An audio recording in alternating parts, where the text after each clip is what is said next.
Okay mga kamatis, mga kaibigan, very interesting po ang topic natin for today's video. Papakitaan ko na kayo ng preview. Ayan, di ba?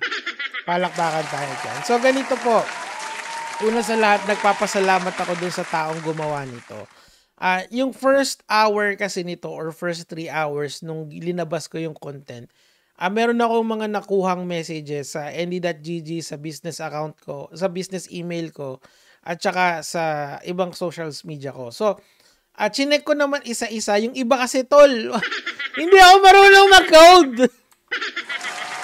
Hindi ako marunong mag-code. So, si Kuya, yung nag-send nito, si Kuya Coder, tago natin sa pangalang Kuya Coder na isang graduate. Bata lang si Kuya Coder. Siguro nasa 22 or 24 years old siya.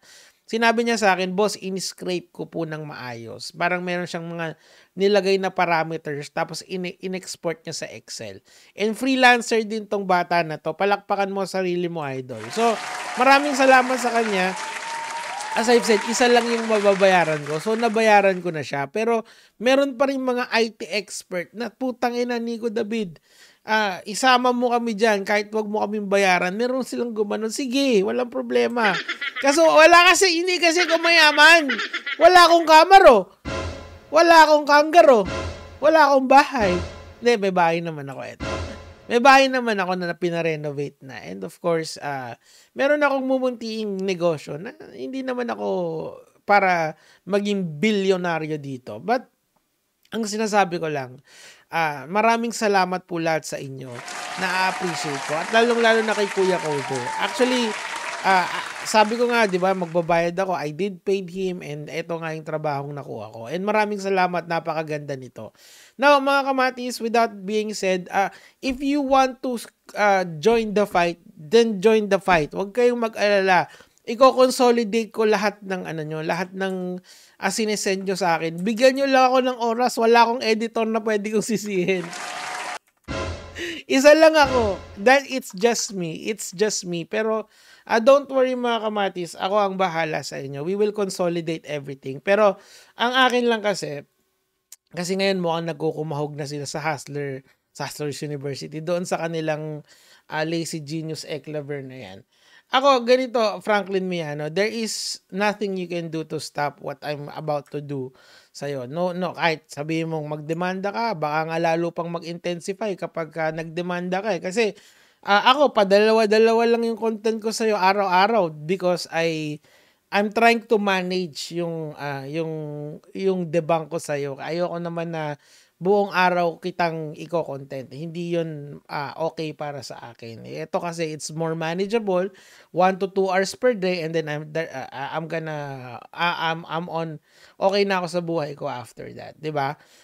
Pero of course, yung mga ganito na very interesting talaga yung mga laman nitong mga ganito, I spend a little bit more time kasi it's not just because mahirap siyang intindihan, it's because it's super interesting and kapupulutan natin ng aral dito. Now, let's talk about legality first. Hindi naman illegal na gumawa ka ng spam account, 'di ba? Anong principle sa batas yung nag-a-affect diyan? Yung kasi kailangan mo rin mag-aral ng batas pag nag-YouTube ka eh. Wala ka naman magagawa. Yung nolum crimen sine lege. Sorry kung hindi ko nabasa ng tama. No crime without law. Ibig sabihin, wala naman talagang masama gumawa ka ng infinitely many account as much as you like. But, then again, sa mga yung mga Facebook, YouTube, ganyan, they frown upon. Meron silang rules sa kanilang private entities, private enterprise na bawal kang magkaroon ng mga maraming account. But then again, that is for them to police this and wala tayong magagawa for now.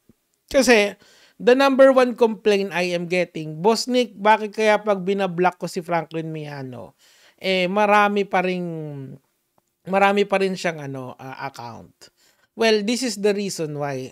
In the scraping of our Kuya Coder, meron tayong na-discover at the very least 188 accounts. Okay? Kasi minus dyan yung title. So, 1 minus 189, 188 po lahat ng account ni Franklin Miano. So, paano natin ma-check kung tama ito? Simple lang naman. Let's just do a little bit of random copy paste. So, pupunta muna tayo sa TikTok nakamute tong TikTok na to, so wala kayong maririnig kung hindi ang aking nakakainis na boses. So, joke lang.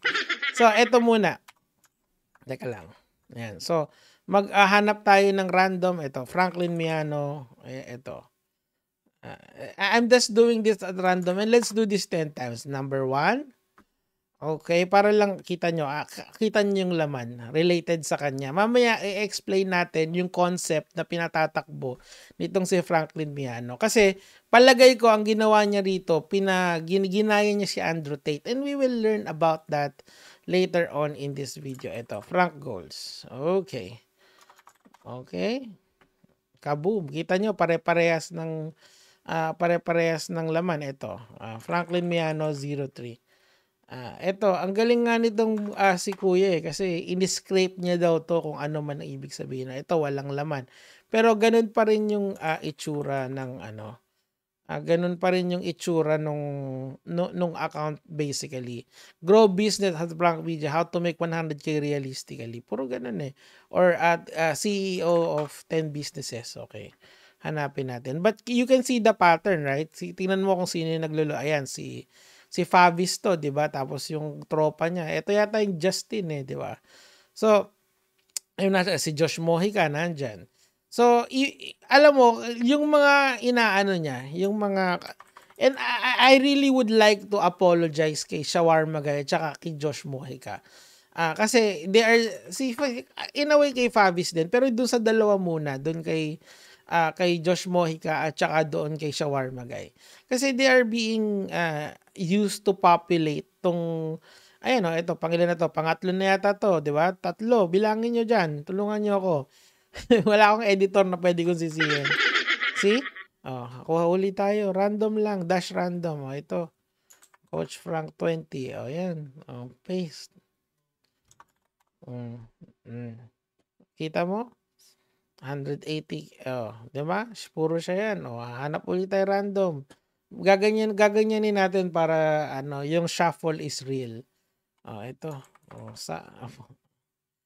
Cobra Frank. Cobra Frank talaga. Ayan, Cobra Frank.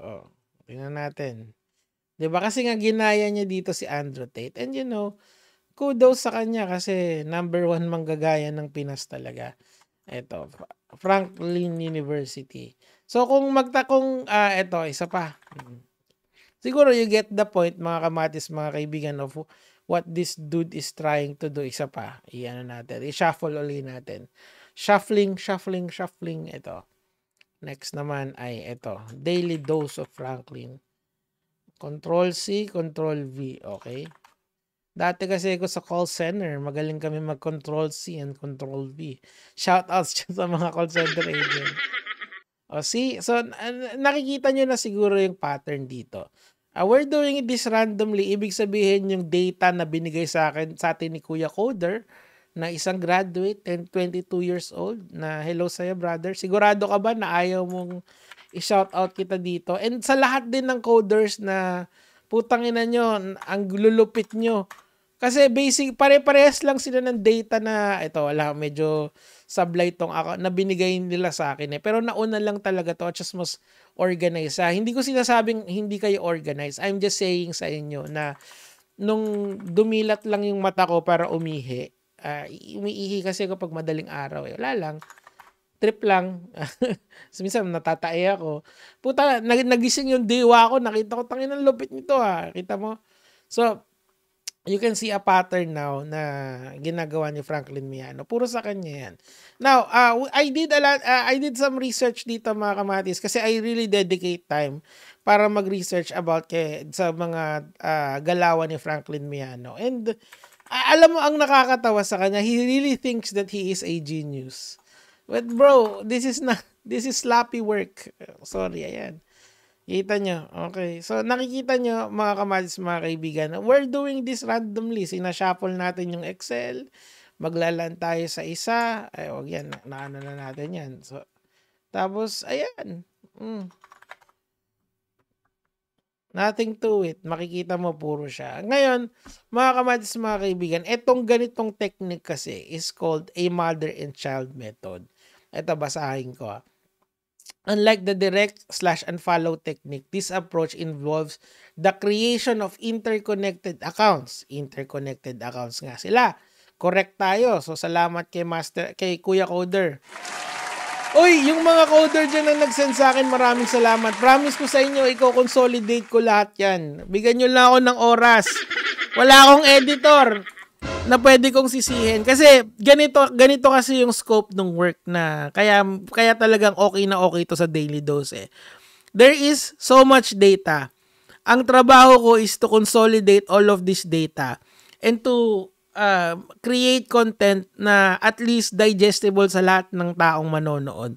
Kahit yung si Bunso na 9 years old at si Tatay na 50 years old, maiintindihan dapat yung aking ginagawa. Okay? So, may long form ito, yung kwentuhan natin, na hindi masyadong pwedeng mahaba, and then may short form din na nasa TikTok. So, pagbigyan nyo ako, medyo matagal akong sumagot sa inyo, nag-a-apologize po ako. Kasalanan ni Nico David yun.